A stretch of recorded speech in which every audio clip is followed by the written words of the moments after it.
All right, we're going to talk about exponent rules today. First of all, we need to take our scissors and cut each of those 4 lines, giving us 5 flaps. Let's go ahead and do that.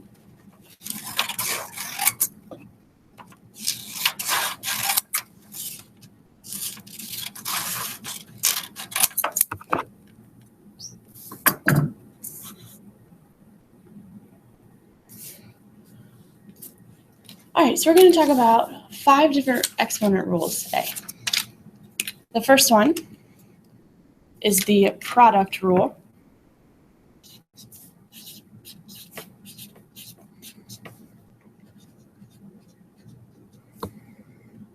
The second one is the quotient rule.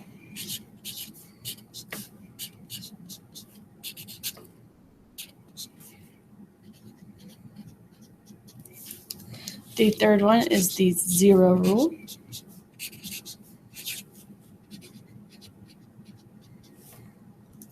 Fourth one is the power rule,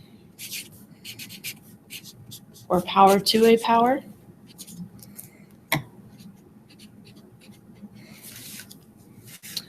And the last one is the expanded power rule.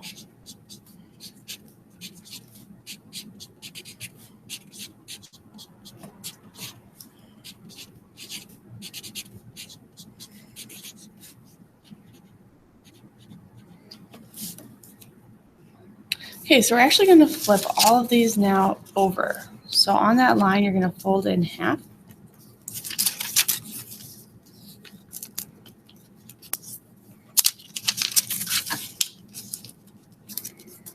As best you can.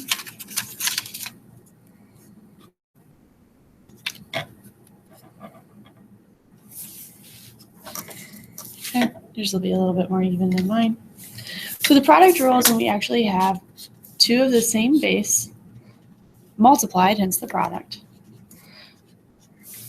with exponents. So the product rule tells me that I can add my 2 exponents together. So this example becomes x to the 10th. So product rule, when I'm multiplying, I add my exponents. The quotient rule is in the reverse. Product is multiplying, quotient is dividing. It's division. So if I'm dividing these 2 exponents, I added when I multiplied, division I subtract. So in this case, 3 minus 7 would give me x to the negative 4th.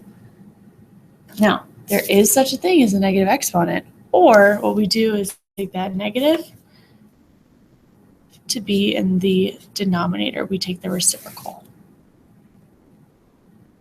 All right, the zero rule, apologize, is if I have any variable to the 0th power, you might know what this is already, it is always equal to 1. So anything to the 0th power is equal to 1. All right, my power to a power rule. If I have a variable with an exponent taken to another exponent, so 1 power to another power, this is when I actually multiply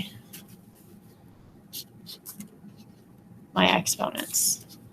So this becomes x to the 21st. And then the last one, my expanded power rule. This is if I have 2 or more variables with that same exponent. It's kind of like the distributive property where that exponent goes to each of the variables. Here we might have to use some of our other maybe power to a power rules, but think about it as just a distributive property.